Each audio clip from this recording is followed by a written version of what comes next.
Amis Scorpions, bonjour, je suis ravie de vous retrouver aujourd'hui pour votre guidance. Alors aujourd'hui, cette vidéo s'adresse aux personnes qui sont Scorpions, aux personnes qui sont ascendants Scorpions ou aux personnes qui ont leur signe lunaire en Scorpion.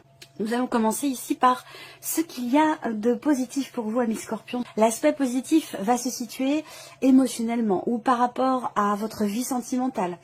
Le côté positif peut très bien aussi être par rapport à un projet que vous avez, quelque chose qui vous tient véritablement à cœur. Ici, il y a cette idée pour vous, soit de vous remettre en mouvement, soit de quelque chose qui reprend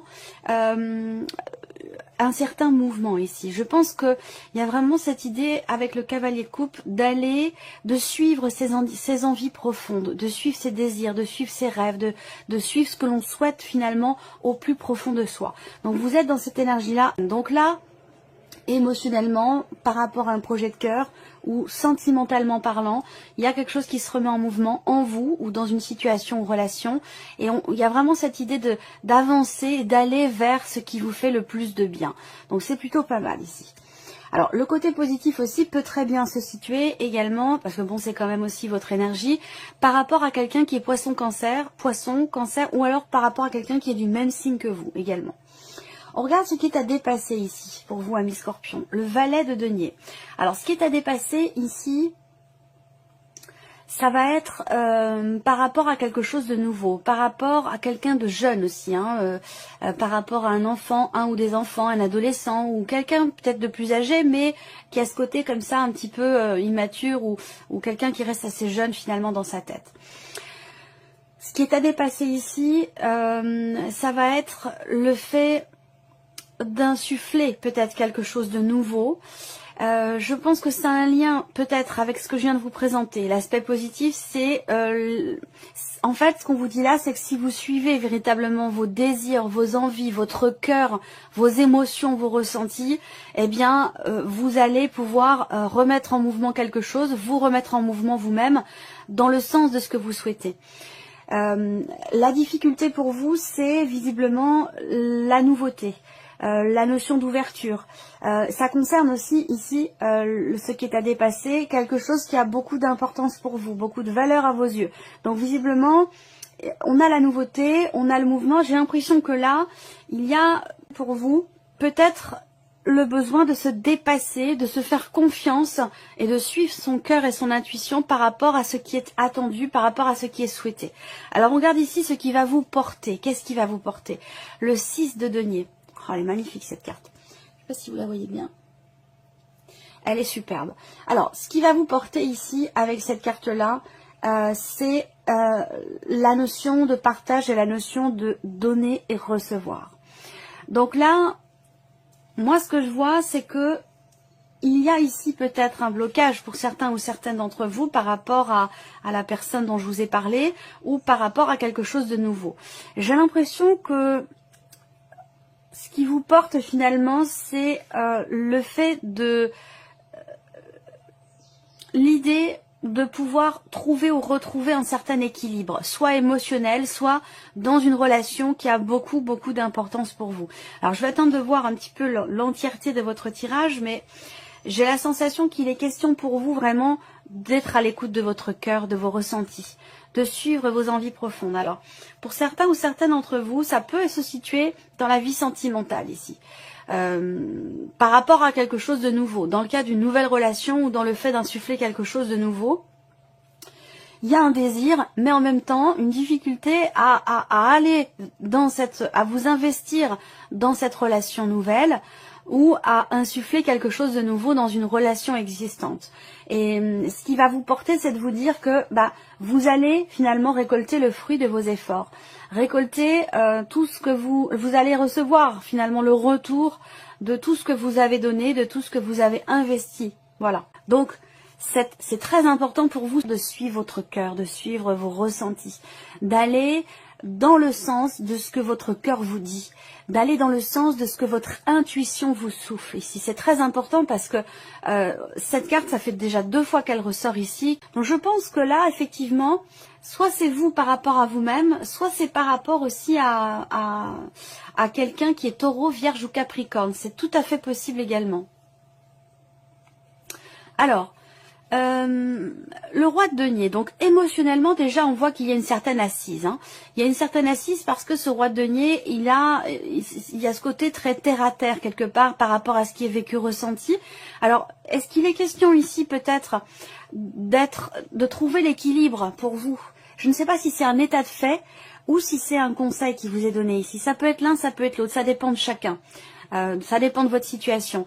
Mais ce que je ressens là, c'est quelqu'un qui est assez terre à terre et vous concernant bien sûr, hein, l'idée d'être assez terre à terre est d'avoir besoin de se reconnecter à l'énergie du cœur, aux émotions, aux ressentis, aux sentiments et aux intuitions ici, pour que quelque chose bouge. On voit bien qu'émotionnellement pour vous, il y a quand même ici vraiment cette notion de mouvement. C'est quelque chose qui se remet en mouvement, que ce soit en vous, dans une situation ou dans un relationnel ici.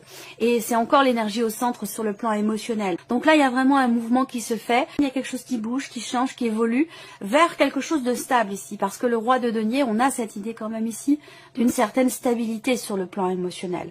L'idée de bâtir quelque chose, de construire quelque chose. Émotionnellement, on voit bien que vous êtes très très investi par rapport à quelqu'un ou par rapport à un projet peut-être que vous avez, par rapport à une situation en particulier. On voit que vous êtes ici très très investi émotionnellement dans le fait de consolider, bâtir ou construire quelque chose, que ce soit relationnel ou situationnel. Et on voit que là, il y a vraiment quelque chose qui bouge, quelque chose qui avance. La roue de fortune aussi, c'est vraiment l'idée, j'ai l'impression de faire confiance aussi à l'univers, au destin, au fait que les choses changent, évoluent, bougent. De toute façon, quoi qu'il arrive, on n'a pas la main mise sur tout, on ne peut pas maîtriser certaines choses dans la vie, comme par exemple le temps. Il y a cette idée vraiment de s'en remettre finalement au destin, de s'en remettre à l'univers et de faire confiance ici à ce qui peut se passer pour vous. Et je ressens ici cette stabilité émotionnelle, cette confiance ici dans l'idée, dans le fait d'aller vers vos désirs, vos envies profondes, de suivre ce que vous souhaitez finalement au plus profond de vous-même. C'est quand même assez intense. Bon, on va continuer. Alors, on va regarder maintenant ce qui se passe pour vous, pour tout ce qui est matériel, financier, et tout ce qui est en rapport à vos activités et à votre vie professionnelle. Bon, alors là, professionnellement, il y a l'idée quand même ici de quelque chose qui est décidé par rapport à un engagement, par rapport à un contrat, que ce soit un contrat à venir ou un contrat qui est déjà existant. Là, il est question de trancher, de décider.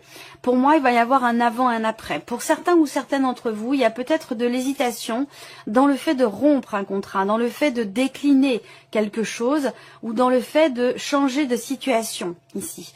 Pour moi, il y a de l'hésitation. Pourquoi? Parce que la décision que vous allez prendre va vous faire bifurquer, va vous faire changer de route, de chemin. Et c'est une décision sur laquelle vous ne pourrez pas revenir. Donc c'est peut-être la raison pour laquelle il peut y avoir ici un petit peu de doute, d'hésitation, de questionnement. Ou peut-être que la réflexion est de mise ici, même si avec la faux, il y a quand même cette idée de prendre une décision quand même assez rapidement. Moi, ce que je ressens là par rapport au travail, c'est que votre situation professionnelle, de toute façon, va prendre un tournant décisif. Vous allez prendre une autre route, un autre chemin, et vous ne pourrez pas revenir en arrière. Voilà, c'est une décision importante, je pense, ici. Ça concerne la notion d'engagement.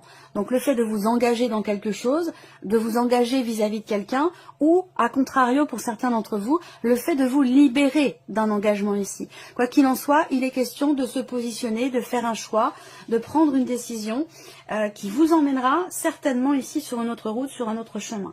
Alors peut-être que là, il est question aussi pour certains d'entre vous avec la faute, de trancher, de décider quelque chose par rapport à une situation dans laquelle vous tournez peut-être en rond, ou par rapport à une situation dans laquelle vous avez l'impression peut-être de tourner en rond. Quoi qu'il en soit, la décision que vous prendrez, j'ai l'impression qu'elle vous sera bénéfique parce que on a quand même ici, avec les symboles de cartomancie, une notion de succès, de réussite. Alors ce que je vois également, c'est l'idée de recevoir des nouvelles ici, d'une situation dans laquelle vous vous sentez peut-être emprisonné ou manipulé. Il y a l'idée de recevoir ici des nouvelles qui vont être positives pour vous. Ensuite, tout ce qui est matériel et financier. Alors là, on voit qu'il peut y avoir... il va y avoir des dépenses déjà de santé. Alors c'est pas forcément par rapport à la maladie ou un problème de santé. Ça peut être aussi des dépenses concernant votre bien-être, votre équilibre, concernant vos énergies. Donc c'est pas forcément par rapport à la maladie ou à un problème de santé, même si ça peut être le cas pour certains d'entre vous. Moi, ce que je vois plutôt là, c'est quelque chose qui n'est peut-être pas forcément remboursé, par exemple par la Sécu, vous voyez. Donc l'idée d'aller, de consulter un énergéticien, de consulter peut-être aussi un... Je cherche le terme exact. Il est passé, le mot est passé et il est reparti. Pour retrouver un équilibre alimentaire. Je cherche, le mot est parti. Un diététicien, voilà, énergéticien, diététicien. L'idée de s'en remettre ici, de consulter, de s'en remettre à quelqu'un qui est vraiment spécialisé dans son domaine par rapport à l'équilibre. Alors ça peut être très bien aussi le fait de consulter quelqu'un pour le bien-être ici. Donc ça peut être aller se faire masser, aller chez l'esthéticienne ou ce genre de choses, vous voyez, ça peut être aussi ça. Alors après... Donc ce sont des dépenses évidemment qui ne vont pas être forcément remboursées. Ensuite, on a l'aspect financier ici, peut-être l'idée de recevoir également des nouvelles, même si je n'ai pas forcément les cartes qui me le montrent, mais voilà, évidemment je ne m'en remets pas qu'aux cartes. Là, financièrement parlant, j'ai l'impression que soit vous allez voir un notaire ou un avocat, soit vous recevez des nouvelles, si vous êtes déjà en situation, par rapport à quelque chose de familial, une dimension financière dans la famille, bah, ça peut avoir un lien avec un patrimoine, un don, un legs, un héritage ou quelque chose comme ça. Vous allez être amené à consulter quelqu'un ou à payer quelqu'un pour vous accompagner peut-être dans certaines démarches concernant cette dimension financière sur le plan familial. Après là, moi ce que je vois, c'est que vous allez peut-être aussi investir. Alors là, ça parlera pas à tout le monde, hein, parce que c'est quand même plus spécifique, plus précis. J'ai l'impression que, je sais pas si, alors je sais pas du tout comment ça se passe. Moi, j'ai déjà fait des recherches généalogiques de mon côté, de manière tout à fait personnelle, mais je pense que effectivement, on peut aussi s'adresser à quelqu'un qui est spécialisé pour faire une recherche généalogique. Et j'ai l'impression que là, peut-être que vous avez des dépenses sur ce point-là, que vous avez à cœur de pouvoir faire une recherche spécifique sur le plan généalogique par rapport à quelque chose de familial, par rapport à des ancêtres.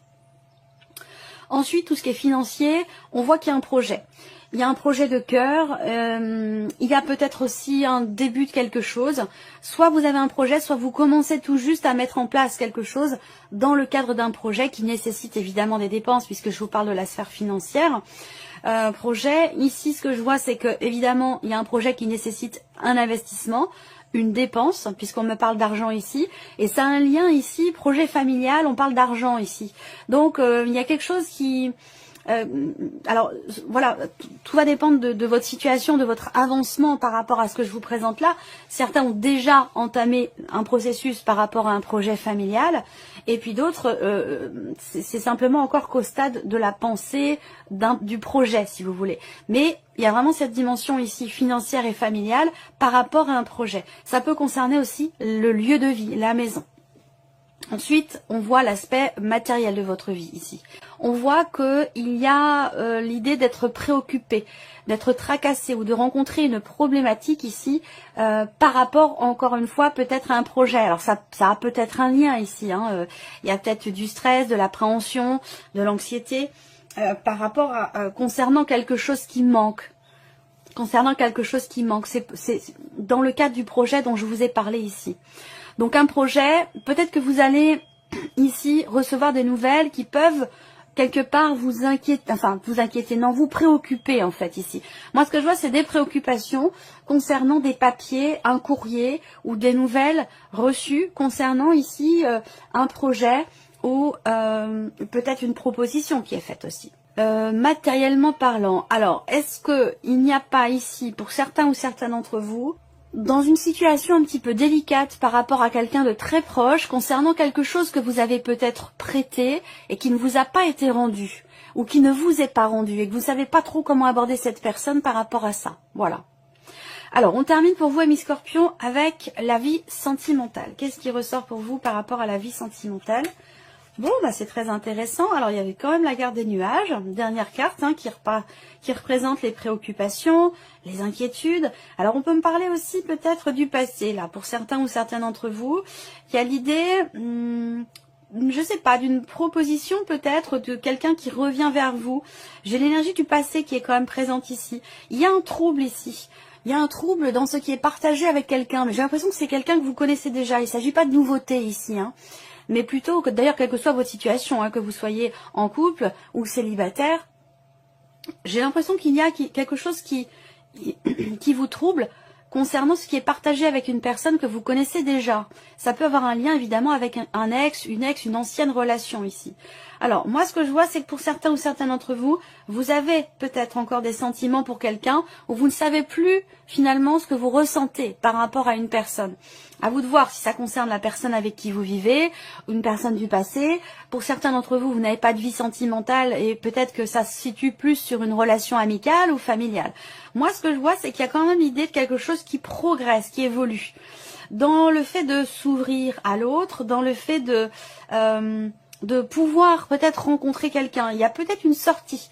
Il y a peut-être une sortie, l'idée de sortir entre amis, au restaurant, et que cette sortie peut vous permettre de vous ouvrir à nouveau, d'évoluer, d'avancer, de passer un cap par rapport à un passé, et de pouvoir faire changer quelque chose dans votre vie émotionnelle ou sentimentale. Je vous ai parlé de changement aussi, hein, émotionnellement, avec la roue de fortune, fin de cycle qui va laisser place à un nouveau cycle, fin d'un chapitre qui laisse place à quelque chose de nouveau. Donc là, avec la vie sentimentale, on ne parle pas de nouveauté à proprement parler, mais plutôt ici, peut-être pour certains ou certaines d'entre vous, d'un échange avec quelqu'un de votre entourage, ou avec une nouvelle personne qui est entrée dans votre vie sentimentale, un échange qui vous permet de passer un cap, d'évoluer, d'avancer, et de vous ouvrir finalement à l'amour. Peut-être que vous ne l'étiez pas jusqu'à maintenant, parce qu'il y a encore peut-être cette influence du passé ou l'idée d'être un peu confus ou confuse dans ce qui est ressenti, dans ce qui est vécu sur la vie sentimentale. Là, on voit bien qu'il y a une confusion dans les sentiments, dans les émotions, par rapport à votre vie sentimentale, une difficulté peut-être à y voir clair par rapport à ce qui est vécu ou par rapport tout simplement à ce qui est ressenti vis-à-vis d'une personne de l'entourage. Et là, on voit que les choses vont quand même évoluer, certainement dans le bon sens, parce que vous avez la carte de la cigogne. Mais c'est vrai qu'il y a une forme d'incertitude ici, par rapport à un amour, par rapport à des sentiments. Il peut y avoir des doutes sur le plan affectif, dans une relation amoureuse. Il y a quelque chose qui est troublé ici, dans ce qui est partagé. Voilà, alors on termine votre tirage, amis Scorpion, avec un message ou un conseil. Alors, premier message pour vous ici. La lettre. Si vous avez une chose à exprimer avec confiance, osez la dévoiler. Quoi qu'il en advienne, ayez le courage d'être vous-même. Deuxième message pour vous. Vous avez le magicien. Se métamorphosant intérieurement pour modeler les événements, son potentiel est puissant. Ayez foi en votre pouvoir de transformer et de créer la vie que vous souhaitez éprouver. Et troisième message pour vous, vous avez la carte de l'absinthe. L'absinthe, vaine liqueur au jade reflet, en toute duplicité, vous ajourne la vérité. Sans illusion, en toute lucidité, affrontez la réalité pour pouvoir la transformer. Voilà pour vous, amis Scorpions. J'espère que cette vidéo vous a plu, que ce tirage résonne en vous. En tout cas, je vous remercie de votre présence, de votre fidélité. Merci pour tous vos messages. Et puis, on se retrouve très bientôt pour les prochaines vidéos.